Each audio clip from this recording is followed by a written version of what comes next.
As cryptocurrency grows in its global adoption, it will continue to fuel a new world of possibilities. Currently, cryptocurrency is being used to facilitate cross-border payments, remittances, tuition fees, Bitcoin-backed mortgages for real estate. It's how some are paying their bills and even their taxes. And it's also becoming a growing medium through which we support the causes we care about, under what's known as crypto philanthropy. Crypto philanthropy is opening up new opportunities for nonprofits. And my guest today, Pietro Moran, he works for the Giving Block, which is an organization at the forefront of providing 501c3s with crypto solutions. At the Giving Block, Pietro serves as Director of Crypto Partnerships, and he truly has his finger on the pulse of crypto philanthropy, as you'll see throughout this episode. While many nonprofit supporters donate with cash, checks, wire transfers, and stocks, the demand is growing within the nonprofit sector to not only accept cryptocurrencies like Bitcoin and Ethereum, but to understand the crypto donor of tomorrow, as they increasingly make up a larger part of the donor profile of the future. I'm Jarrett Carpenter, and this is More Than Blockchain.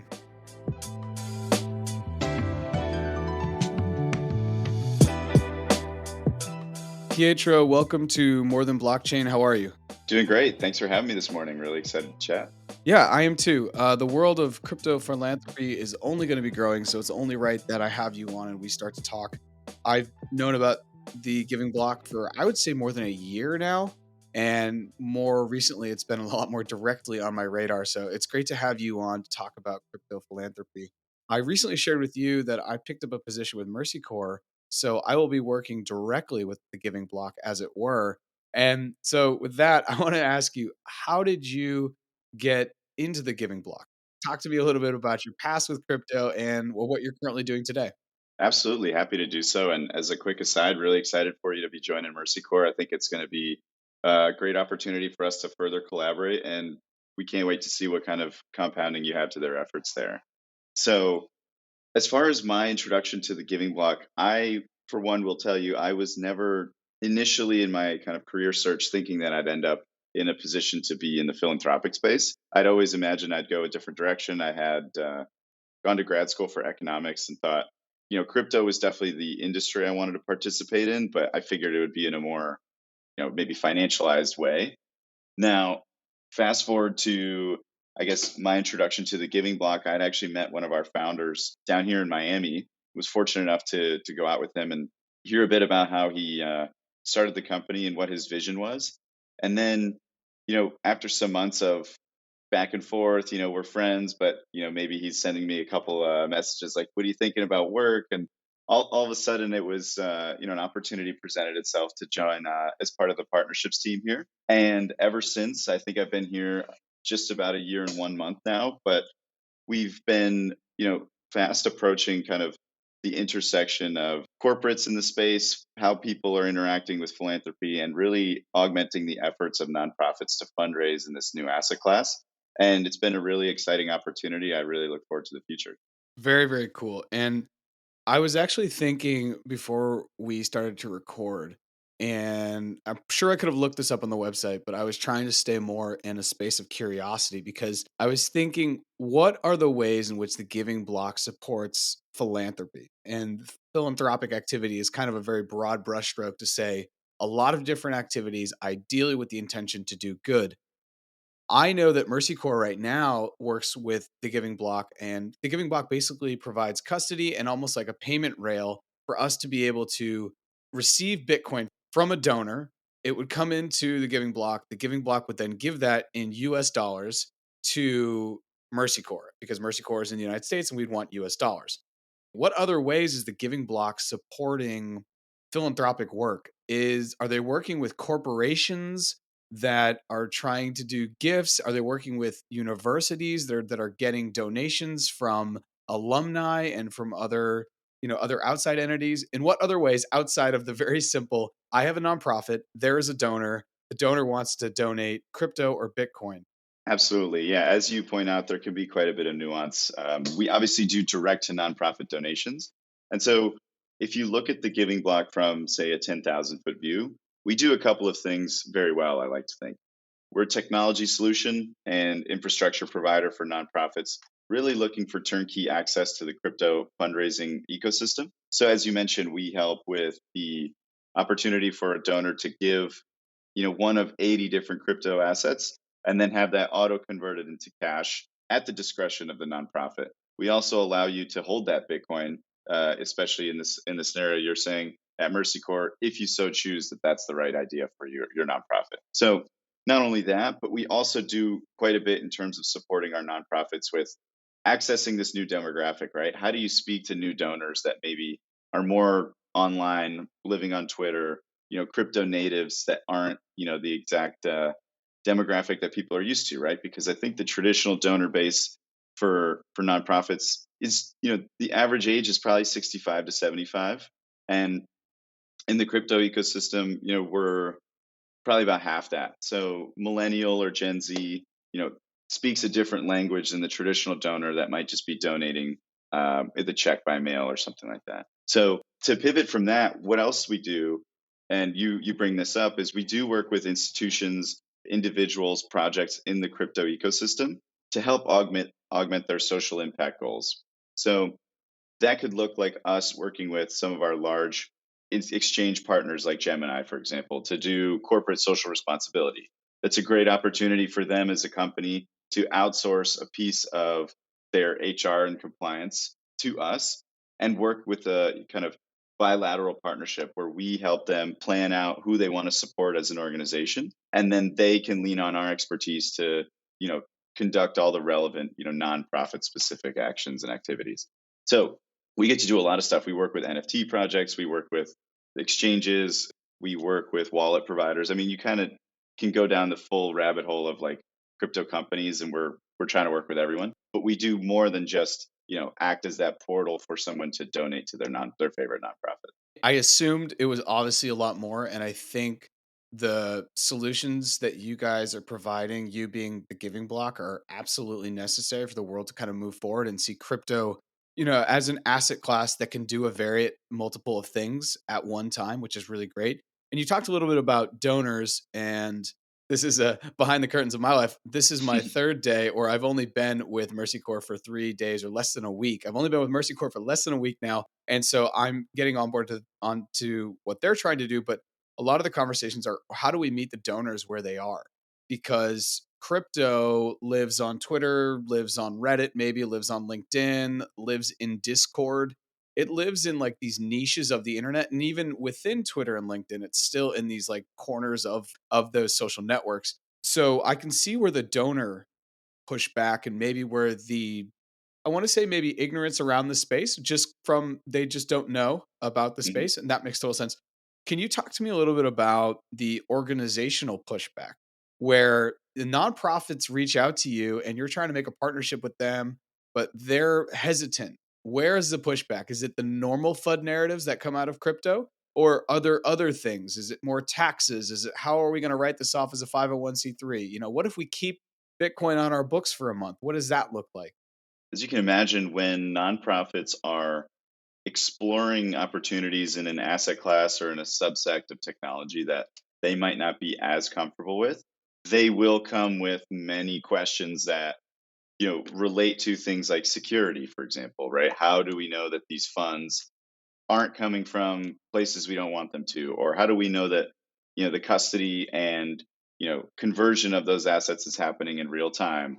Then they'll ask things like, who exactly are we receiving these donations from? Like, how do I interact with someone with a dog avatar on Twitter? And is that a real person, or does that even matter that it's a real person? Like you mentioned, crypto lives in disparate places. And what's really cool about that is oftentimes donors will find the nonprofits before and donate before they actually formalize any relationship with them. So that kind of throws traditional fundraising on its head, because oftentimes when you're looking at a major gifts donor as a nonprofit, you might be doing outreach, you might be taking someone out to lunch or cultivating that donation by formalizing a relationship. We have folks that maybe mint an NFT, make 25 ETH or something, and then donate 5 of it to their favorite charity, and the charity's never even heard of them before. They just received this gift and they're like, oh my God, now I have to do something about it. And it's a great kind of it's like Christmas every day when that happens, right? But it's a really cool opportunity for nonprofits to do what they do best in their traditional fundraising, but then layer on this new asset class and this new donor demographic where they can, try new things on their social media and work new strategies around how they do outreach to a younger audience that also happens to have, a super advantageous asset to donate. I guess the last point I'll make on that, because you did bring it up, is like we do address all those concerns that they have around security, custody, automated tax receipts, especially for US 501c3s where it's relevant, or for US donors that could potentially claim a deduction. And, while we don't offer financial advice as a company, we do recommend that individuals look at crypto as, a tactical use of an asset that might benefit them, especially when they're making donations and can claim relevant deductions. And we educate all these nonprofits that we talk to, and isolate any objections by through education, not through like any other means.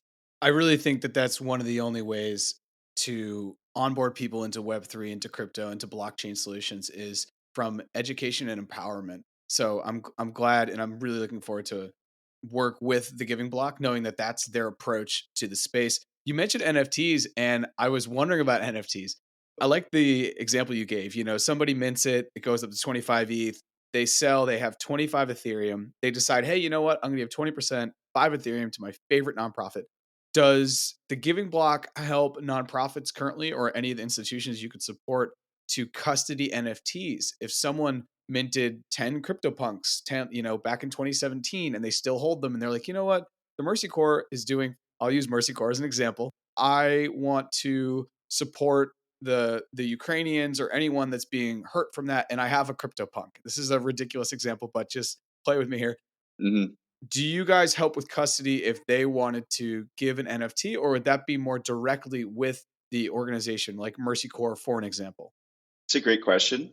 It's something that we've actually gotten a lot of questions about from both donors and nonprofits. So you're kind of catching the wave of what is of interest for the subsect of donors that hold NFTs. And the answer is, while we don't have it productized now, it's on the roadmap. So we're definitely thinking about it.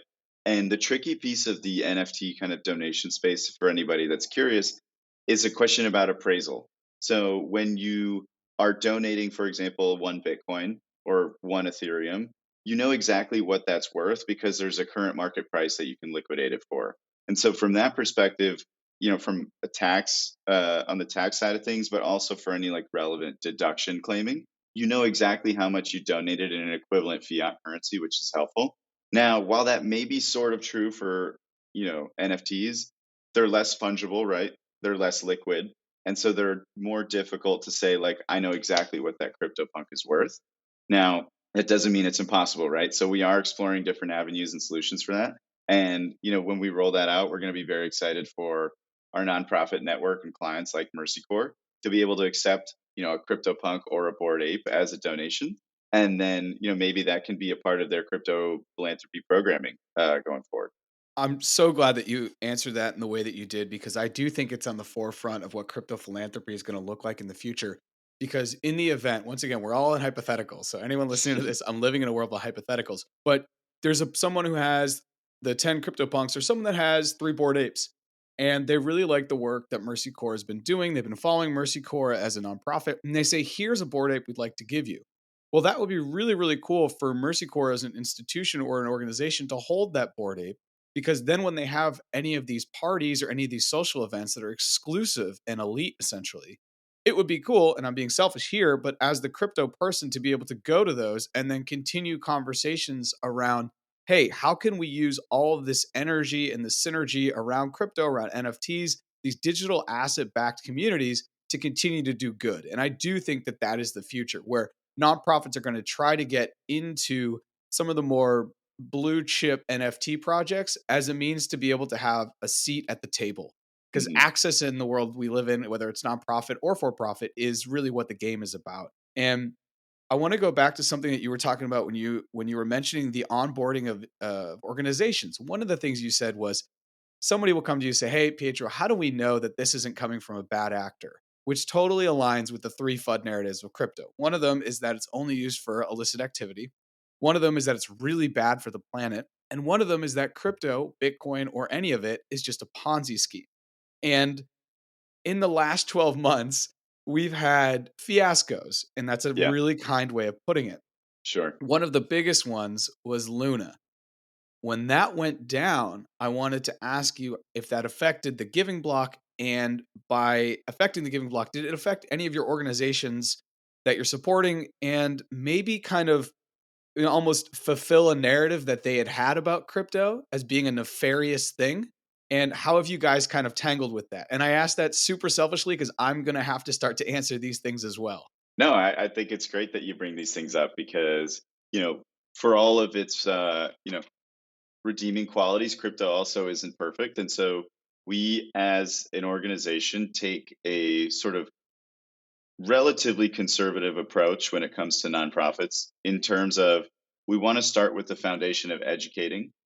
Then when we notice that there are, let's just say, quasi dubious actors in the space or things that we may not trust, we will definitely take the approach of sort of wait and see before we just rush headlong into, you know like you say, a turbo Ponzi or something like that. And I think there's a couple things that really allow us a unique perspective on this industry. One is I think our team is very well versed in the space.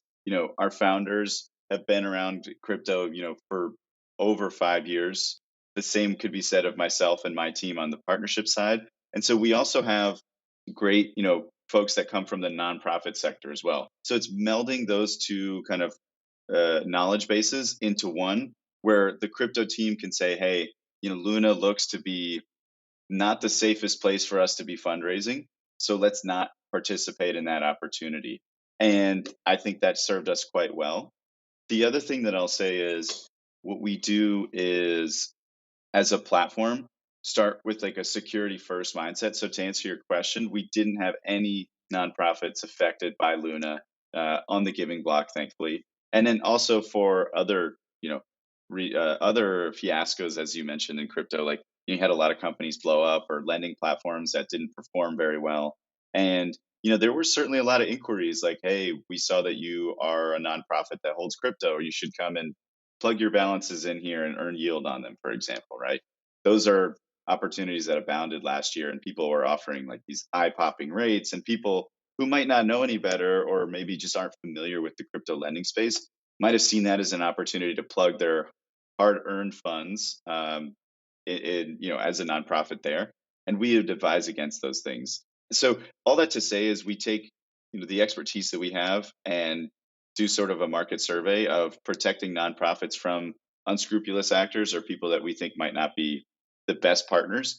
And I think that's thankfully served us well since we've had no nonprofits suffer as a result of any of these blowups. I'm so glad to hear that. It was kind of more of my edgy questions, I guess, if you were thinking about one of the ones I'd That's written good. down. Yeah, because I think the problem with Luna is that it was backed by so many things and it was seen as this is okay, what they're doing is okay. So then when it tumbled, it was very similar to like a Lehman Brothers, where you Mhm. have this thing that had been in the space and it had built up kind of the social credibility beyond the financials of a brand that this is kind of a good thing. And only in hindsight do we realize the Bernie Madoffs of the world. And right now in TradFi, and anyone listening who maybe this is your first delve into crypto, TradFi is just a way of saying traditional finance. Credit Suisse is going through it. And Credit Suisse for a long time has been a pretty big financial institution and player. And right now, they're on the edge of potential bankruptcy, which would have economic ripples throughout the world as we kind of dive more into a global recession. So I wanted to ask you how the crypto winter is affecting things, because it Mhm. has to be affecting things. There's not a way that it's not affecting things, right? The work case in my mind is that if I have all this Bitcoin, if I have 100 Bitcoin, when the price is going up through the moon, then I'm going to be like, oh yeah, 2 Bitcoin, whatever. But as it goes down, maybe I clench a little bit more onto my Bitcoin and I become less altruistic, for a lack of better term. So how is that affecting the giving block and the overall crypto philanthropy as it is now? So I think all the nonprofits that we work with are used to fundraising in good times in bull markets and fundraising in bear markets, right? Or winter times. And so we take the approach of saying, let's pivot some of our strategies. So on partnerships, which is the department I run, like it'll be it's definitely noticeable, I'll say that much, right? Because it might be 1 in 5 or 1 in 6 of the companies that you used to partner with are either conducting layoffs or not even around anymore. So certainly the landscape has changed, but that doesn't deter us from generating great outcomes. So year over year, we're still looking at an uptick in total volume of donations. What does that mean? It means while we did in the last 12 months about $100 million of crypto fundraising, we're certainly looking at numbers for total year end north of that. I think that's a reason of two things. It's like one, while we did a great job last year during the bull market, we were a lesser known commodity as a company. And so while we were expanding that footprint and distribution, there's more meat on that bone to say, there's X amount of total crypto users, maybe a very small percentage is donating crypto. We can expand that even if prices come down, there's still going to be altruistic folks that will leverage crypto as a donation asset. The other thing that I would say is interesting is what's really interesting about a bear market scenario is that volatility is actually quite good for us in the space because as if something goes up 10% in a week, people might take profits off of those gains, don't make a donation. Or, it's a two-directional market, right? If somebody is shorting the market and they're aggressively, betting on downside, and we get that, they might also take some of that P&L and roll that into a donation. Part of it is great because they can offset some of their tax liabilities as U.S. citizens, utilizing a donation as part of that strategy, which I think is really great because not only does the nonprofit benefit, but overall you get to do a great thing that also helps you. Now, with that being said, crypto winters are cyclical. We, I think, do a good job of educating our clients and our partners that we're here for the long term. And so we're still pushing ahead on a lot of things. We have some really exciting stuff that we just recently announced. Like we've had a few API integrations, which means that you can now donate in some of your favorite applications that you're already using. So like Nifty Kit, which is an NFT creator toolkit, now allows you to add a royalty or percentage of proceeds to a nonprofit as a recipient. So all those like little things that we can build on the margin help to stem the tide of this total pullback so that our nonprofits still see volume. Also, great to hear because that I had a working assumption that could be the case. There's actually a lot of money to be made from an investor standpoint or someone who's going to sit around the market in a down market because like you said, the volatility, you can still find opportunity, which is amazing. And you had touched on going back to looking at the Giving Block as an organization, you had touched on the fact that there is a really good mix of like crypto people and nonprofit people, and they kind of coalesce, or I think you said meld, to kind Yeah. of make what the Giving Block is and provide these solutions for the philanthropic world. Can you break down what that percent is? And I'm sure once someone's in, if you come in with crypto after 6 months, you can say you've been in the nonprofit world and vice versa. If you're nonprofit, you're probably going to get baptized in crypto and what Yeah. that is. But what does that look like? Is there like a certain onboarding for either person? I kind of want to see behind the curtain of the Giving Block and how that kind of plays itself out. It's a great experience learning something that you'd never participated in. So I'll say this much. I was baptized into the world of the nonprofit scene when I first onboarded here at the Giving Block. And I've been in crypto for about 7 years now. And so I thought I had that pretty well under my belt. Then I start trying to figure out what the lingo is to talk to nonprofits. And I had to re-educate myself and change my vocabulary to some extent because it's a there's a lot of like degen lingo, let's just say, in crypto, and that's not the way to talk to a nonprofit, and rightfully so, right? So polishing some of the edges around what you're used to interacting with for folks that are mostly in the crypto space, and then vice versa for the nonprofit folks to maybe let their hair down a little bit and allow themselves to have some fun in the crypto space in terms of like what they post on Twitter. Maybe they have NFTs now. Maybe they have a good time. And I've seen the nonprofit folks be really receptive to all things crypto.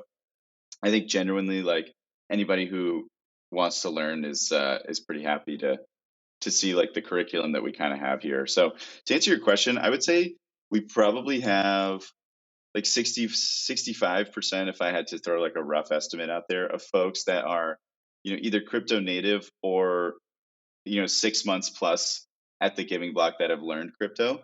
we always onboard new folks. So you don't like, it's not a prerequisite to know crypto to work at the Giving Block. We do, I think, a great job of educating our employees and colleagues as to what the like relevant players are in the space, what makes sense from infrastructure perspective, like how to approach the space and look at it, and then we lean on them to say, hey, I've never onboarded a nonprofit into anything in my life before, which was my case like a year ago. How exactly am I going to talk to these people? And I think it's been really cool to see one, the level of excitement from nonprofits to really dig into technology. I would have thought or assumed, having not worked with them, that they'd be very tech averse, very risk averse, and say crypto is maybe the last thing I want to add to my stack. But then as I learned more about nonprofits and worked like with folks like yourself and in your role, I start to understand that innovation is what's prioritized because it's not about standing still and focusing on things that have worked well. Like you'll always lean on those pillars of your foundation, but now expanding into something like a new asset that you can now accept in a compliant way just totally opens up the total addressable market that you can talk to and helps your user base stay kind of more well-rounded. So I applaud nonprofits that are leaning into that. This is kind of full circle what you've just said, because the reason why originally I learned about the Giving Block, and I believe it was even back maybe in 2019, I think I learned about the Giving Block because I was working with a nonprofit supporting them, just doing some kind of branding, marketing, trying to talk about how we get in touch with the younger generations. And I was also Mhm. holding back this like need to say wag me and need to like push this very crypto centric, hey, maybe we should, accept crypto and see where that goes. But I did throw crypto out to the executive director at the time, and she was super receptive. And she said, "Go out and figure this out." So I said, "All right, I need someone to partner with." And I came across the Giving Block. I dove into them. Things changed at the organization because of the pandemic. And when the pandemic came, it shifted things. Mhm. And there were some other things that happened at this particular organization, but they were very, very open to it, leveraging the idea of technology, leveraging technology to be able to kind of make more frictionless donation rails, which I thought was really cool. Now, the pandemic changed everything. So, in the pandemic, is that when the Giving Block saw an uptick as people had to kind of change their entire mindset about how technology was going to influence their impact and philanthropic roadmap, if you will? Yeah, so exactly right. I'm a believer that necessity is the mother of innovation, right? To some extent. And when you lose a lot of the tools in the toolkit of traditional fundraising, like your in person galas, like your traditional donor cultivation kind of program, because you can't meet those people on the ground or you can't give them a tour of your facility to get them excited to make a donation. I think it really did put an emphasis on looking externally for solutions and partners, quite frankly, that could help in those more digitized formats, environments where people were now congregating because you couldn't leave your house for a year or 2 years, depending on your situation, right? So I think we definitely benefited from that groundswell of people just having more time on the computer so they could look us up and look into us, but also because in a digital format we can create community on Twitter, in Discord, or in places that you otherwise might have done that in like meet space. Like you could have had a meetup at your favorite restaurant or bar or pub, whatever, and that wasn't possible. So I think what it really did was two things. It emphasized the need, I think, for those nonprofits that weren't using it to have a digital strategy for when times do become a little bit more uncertain. And then what I think it did is it allowed us the time to educate folks because they had maybe a little bit more time not commuting to work or not being busy out in the field, which I think just emphasized our value proposition and accelerated the sort of curve of adoption for us. So, not that I'm ever thankful for a pandemic ever, but I do think we were sort of net recipients of that, and so were our nonprofits, right? Because they were then able to say, all right, our major gifts team can't go and meet you at a conference or at this, that, or the other event, but we can actually jump in and become part of your Discord or jump in and follow you on Twitter and start DMing and ask you like what you care about and kind of tell you about our story. So that's I think where crypto donors were uniquely positioned to kind of pick up the slack because also from a macro environment those assets really they performed very well during COVID. So when you look about the average person maybe speculating or putting part of their portfolio towards crypto, they were participating in that wealth creation event, which then the nonprofits were there and ready to be the beneficiaries of. So it was kind of a confluence of factors that just accelerated us, helping our nonprofit clients.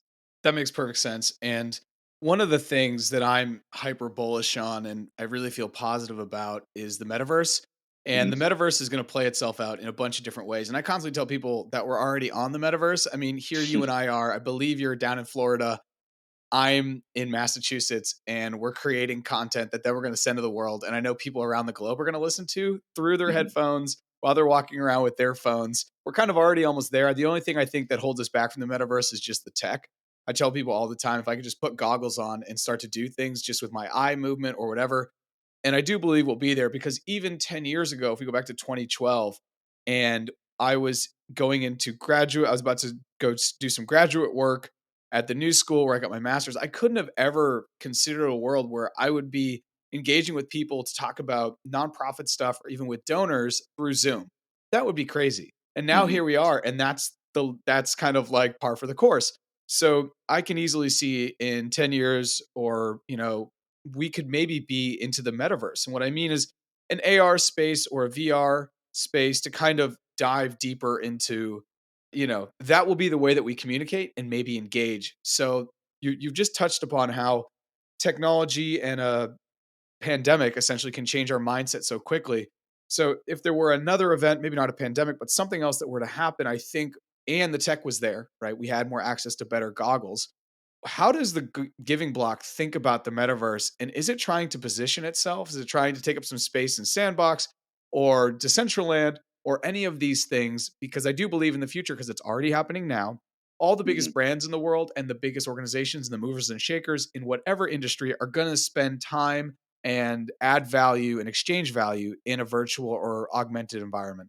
Well, I'll tell you for sure, as a partnerships person, it's definitely on my radar, and it's definitely something that my team and I are really taking a or putting a greater emphasis on as we see developments in the technology and developments in sort of the sticky communities that form in those environments, right? I think the biggest thing for us is always to utilize technology effectively when we can augment our distribution or just augment our ability to reach new users or kind of be in the places that they already want to be in, right? The user and donor experience can be very disjointed if every time the giving block is in your periphery, it's like come to our website only, right? Granted, people already do that, but we do have opportunities, with things like a technical integration with our API to have that donation experience potentially live in a place like the metaverse, right? So you could basically walk into a plot of land that could look like a big giving block or whatever, our logo. And you could actually have a donation portal live in the metaverse where you support your favorite charity. That can extend to a bunch of different events like a metaverse concert, right? How many times have you heard about charity concerts that nonprofits might put on, and you could just create that content alongside an artist or have it pre-recorded, but then offer that experience to people living in that AR environment. So as we are moving forward towards, I think, a more direct metaverse integration here, we want to make sure that we're, doing it so that the nonprofits are at the center of that storytelling, not really just us having a technology play like there. And so we're thinking about how do we include, various nonprofits, like how can we create events or an event space in the metaverse where people can then utilize crypto donations as an outlet. And so we've had some conversations that have been really fruitful. We've even considered working with some folks that are doing like a stand-up comedy seller in the metaverse where they have a tip jar that goes to a nonprofit, for example. So there's a lot of really cool ideas, and we'll probably activate on them pretty soon, actually. So I would say just stay tuned because while I don't want to leak any announcements, we might have some things on the horizon for you. Very cool. I just think that, yeah, in the future, everyone needs to kind of position themselves. I see so much of culture and so much of society is pushed forward by politics, money, and fashion. And I was just looking even the other day, Blockworks had put up something and they were just talking about all of the different brands that are kind of getting really, really seriously into NFTs and are going to start to make their foot in the metaverse, whatever that looks like, whatever they choose to invest in. just to call it some names to name drop here, it's Nike, Adidas, Gucci, Ralph Lauren, Louis Vuitton, Burberry, Balenciaga, Tommy Hilfiger, and Dolce and Gabbana. And so as the elites and the people that maybe would buy those things, obviously maybe Nike and Adidas isn't as elite, but some of these other products are pretty high end. As the people who have this type of luxury money start to go into more NFTs, into the metaverse, I just think that most of the rest of the sectors of the world will kind of fall. I mean, this is how the internet was adopted. It was first only used by institutions and maybe wealthier people who could afford to have a personal computer. And Hmm. now you can get a smartphone for, I don't know, $250, walk around, connect almost to 4 or 5G. And so as the shift and the adoption happens, I think, and the tech also catches up, I think that the metaverse is going to play a larger part. So it's cool to know that the Giving Block and crypto philanthropy will eventually work its way towards those digital spaces. Hmm. On episode 40, I had on Saul Nassisi, and Saul works at Bentley University, which is up here in Massachusetts. Hmm. And he was instrumental in working with the university to be able to accept, I think they accept Bitcoin, Ethereum, and USDC. So Bitcoin, Ethereum, and a stable coin. For those of you who don't know what stable coin, it's just basically a digital dollar, for lack of better terms.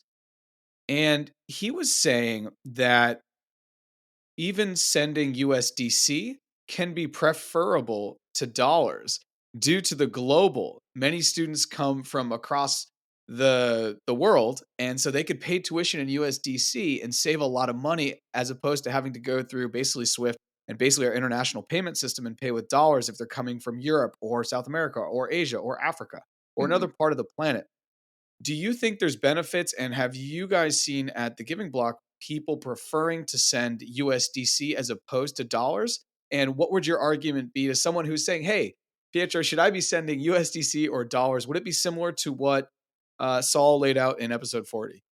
I think so. I would say Saul is definitely hitting on something with the regard or with regard to cross border payments and remittances. I mean, globally, I don't think there is a more effective tool than USDC for transmitting value. I mean, you could argue it could be like the Bitcoin Lightning Network or other things, and I'm very amenable to those arguments. But as far as what's being utilized at scale or with some volume, USDC is a great settlement opportunity. So I have dollars or value in one geography. I want to move it to another.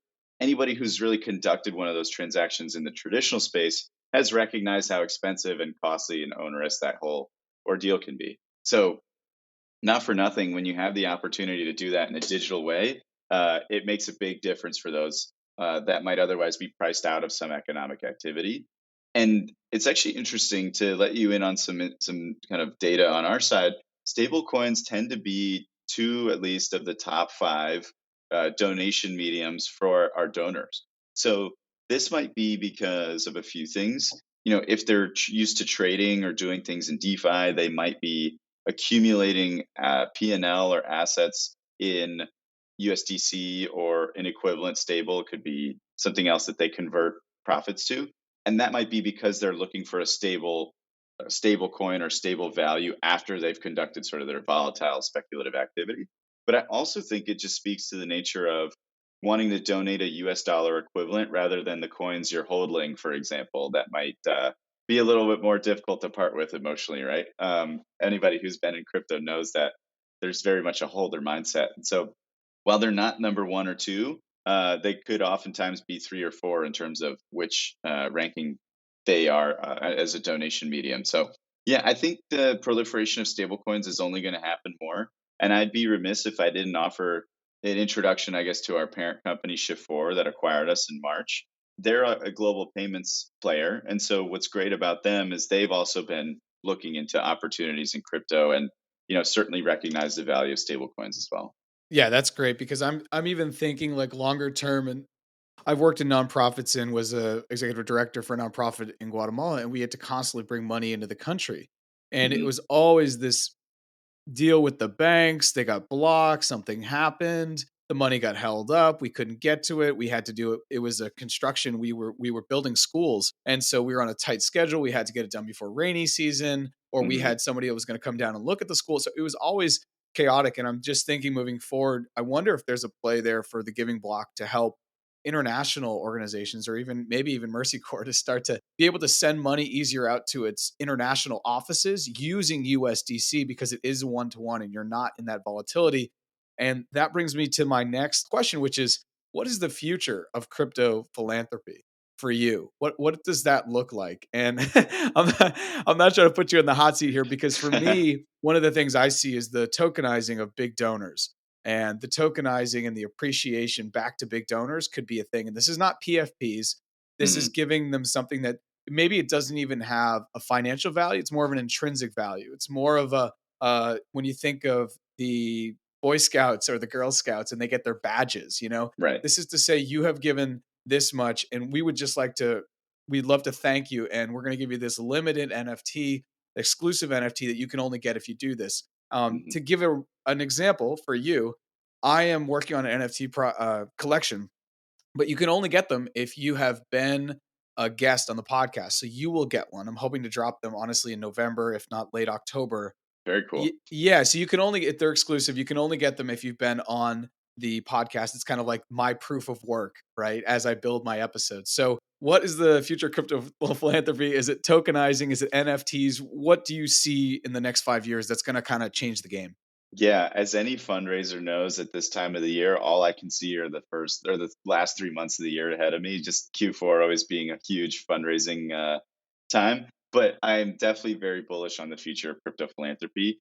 There's a couple things that I see as trends that I think will become really prevalent. And so we'll start high level and then dive into the more technical stuff.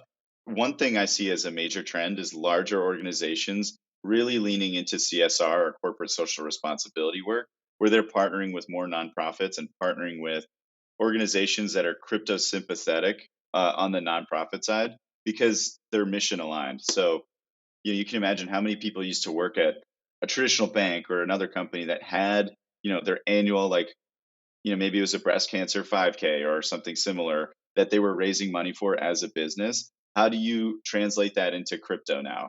And then what are all the novel ways that you can create activations for a nonprofit that might, help fundraise? So that could be issuing NFTs. It could be, even enabling like a staking pool where the rewards go to nonprofits, right? So if you're staking your Ethereum, for example, or something else, maybe all those staking rewards could just be a donation so that you can altruistically kind of donate as long as that yield remains.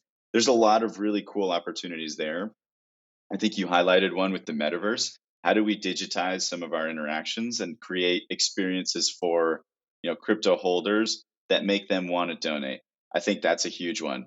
And then I think it's also just an interesting kind of there's opportunities, I'll say this, like where you can maybe utilize like more of the smart contracting language, like for different blockchains to create new products and services. So like we as a platform are definitely looking into things like how can we expand both the assets that we can offer our nonprofit clients to accept, but then also how can we build in like even it's like a revenue splitting component into a smart contract where a piece of every transaction could be automatically sent to a nonprofit. And those could be like micro donations, could be all sorts of different things. But like, it's hard to nail down where crypto is going to go because it's always changing. But I think it's going to be probably the most interesting philanthropic space to be in over the next 2, 3 years. I couldn't agree more. It's exciting to be here. It's also super serendipitous that at the time we record, I'm with Mercy Corps. Mercy Corps has and is partnering with the Giving Block. So, Pietro, I want to give you a moment to go ahead and shout out where people can reach you. We connected on LinkedIn, but are you on Twitter? I'm assuming you're on Twitter and all the places where crypto exists. But if people want to reach out to you and really learn more about the Giving Block, where can they find you? The easiest way to find us as an organization is thegivingblock.com. Then we're also on Twitter and social media at The Giving Block. Personally, my name is Pietro Moran, so you could find me there. Same name for Twitter and LinkedIn. But yeah, otherwise, I would definitely suggest that you go to the website. We even have a blog that showcases some of the great case studies we've created for nonprofits like Mercy Corps and others. And hopefully we can have a conversation soon. I want to thank you so much for hopping on, and I'm excited to continue to collaborate with the Giving Block, and I'm sure you and I will definitely keep in touch. Yeah, absolutely. Thanks so much for having me. And thank you for anybody who's tuning in.